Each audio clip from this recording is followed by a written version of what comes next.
সেখান থেকে হামজা অবিশ্বাস্য, অকল্পনীয়, অবর্ণনীয়। কোন সংজ্ঞাই যথেষ্ট নয় হামজা চৌধুরীর এই বাইসাইকেল গোলটি। রীতিমতো চোখ ধাঁধানো গোল করলেন, যেন ফ্রেমে বাধাই করে রাখার মতো একটা গোল। এই গোলেই পিছিয়ে থেকেও ঘুরে দাঁড়ায় বাংলাদেশ। ফুটবল ইতিহাসে এমন বাইসাইকেল গোল আর কখনো দেখেনি লাল সবুজের ভক্তরা।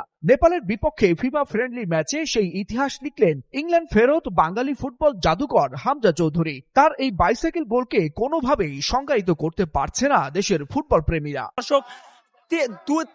3-1 গোলে পিছিয়ে থাকার পরেও বাংলাদেশ দল যেভাবে কামব্যাক করেছিল হংকং এর বিপক্ষে, সেই ম্যাচটা ঘরের মাঠে বাংলাদেশ জিততে পারেনি। শেষ মুহূর্তের গোলে আবারও বাংলাদেশ এই ম্যাচটাও আসলে শেষ পর্যন্ত জিততে পারেনি। হতাশ কতখানি গোলকিপারের জন্য লাস্টে আমরা যে গোলটা খাইছি এইটার জন্য আমরা হতাশ। গোলকিপার আমাদের প্রত্যেকবারই খেলায় আমাদের হতাশ করতেছে।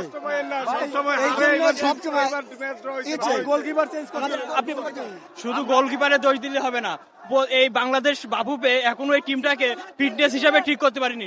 আপনি 90 মিনিট খেলতে পারছেন না, 70 মিনিট হাঁপিয়ে যাচ্ছে। শুধু গোলকিপারের দোষ না, পুরো টিমের দায়ভার আছে। বাংলাদেশের ইন্ডিয়া খেলার সময় এই গোলকিপার অবশ্যই চেঞ্জ করতে হবে, কারণ এরকম মেনটেন নিলে খেলা হবে না। ওদের প্রতিপক্ষের ওরা ভয় পায়, কেন ভয় পাবে? ওরা প্রতিপক্ষের ওরা হিট করবে। আমাদের দেশে খেলা হচ্ছে ওইভাবে ওরা হিট করবে। কত করবে ওভারঅল আসলে হামজা দাওয়ান চৌধুরীর গোল দুটো কেমন লাগে? আমাদের ভাই যতদিন পর্যন্ত বসুন্ধরা প্লেয়ার কমাইবো ততদিন বাংলাদেশ জিততে পারবে না। এই ড্রয় হবে। কামরারা হটাও, বাংলাদেশ বাঁচাও। আমরা চাচ্ছি বাংলাদেশের গুলকি আরো ডেভেলপ হোক। জিতুকে আমরা চাই। এই যে মিতুল বার্মা গুলকির কোনো ধারাই পড়ে না, একটা গোলও সেভ দিতে পারে না।